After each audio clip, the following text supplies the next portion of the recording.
আর যে অসংখ্য নক্ষত্র, এগুলো কার সৃষ্টি বলো তো? বলো, সব থেকে ছোট যে আছে সে উত্তর দেবে। বলো, সব থেকে যে ছোট আছে উত্তর দেবে।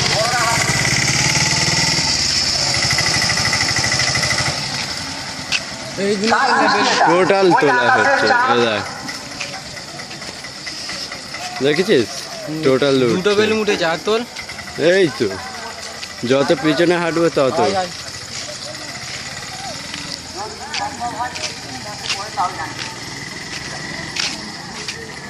ওই আকাশের চন্দ্র তারকা, কিংবা দিনের আকাশে উজ্জ্বল সূর্য, কিংবা রাতের আকাশে ওই যে পূর্ণিমার চাঁদ, বলো এগুলো কার সৃষ্টি?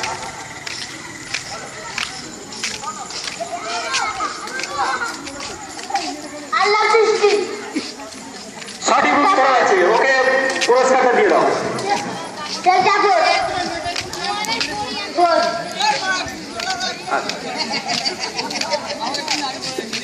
আচ্ছা, এইটা এত উপরে আমাদের নবী হযরত মুহাম্মদ সাল্লাল্লাহু আলাইহি ওয়াসাল্লাম আল্লাহর তরফ থেকে একটা কিতাব এনে, আল্লাহর তরফ থেকে তার কাছে একটা কিতাব এসেছে।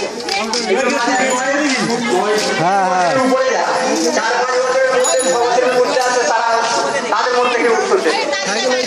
ওই যে আল্লাহর তরফ থেকে হযরত মুহাম্মদ সাল্লাল্লাহু আলাইহি ওয়াসাল্লামের কাছে যে ওই গ্রন্থ এসেছে, সেই গ্রন্থের নাম আগে রোডটা আল্লাহর তরফ থেকে যে ওই গ্রন্থ হযরত মুহাম্মদ সাল্লাল্লাহু আলাইহি ওয়াসাল্লামের উপর নাযিল হয়েছে। আমি মোল্লাজিদের লিবি তো মোল্লাজি তো আল্লাহর তরফ থেকে মুহাম্মদের উপরে যে কিতাব এসেছে, সেই কিতাবের নাম কি? এর একটা ফেসবুকে ফটো ছেড়েছি। ওই এখনো হয়নি তো রে, ওই হচ্ছে কি দেখি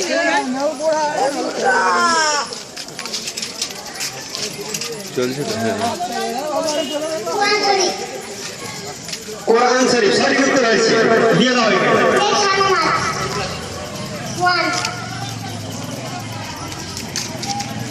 এরপরের প্রশ্ন, আমাদের নবী হযরত মুহাম্মদ সাল্লাল্লাহু আলাইহি ওয়াসাল্লাম তিনি মাঝে মধ্যে ধ্যানে মগ্ন হতেন, আর তিনি একটা গুহায় গিয়ে সেই ধ্যানে মগ্ন হতেন। সেই গুহাটার নাম কি? যে গুহায় তিনি মাঝারি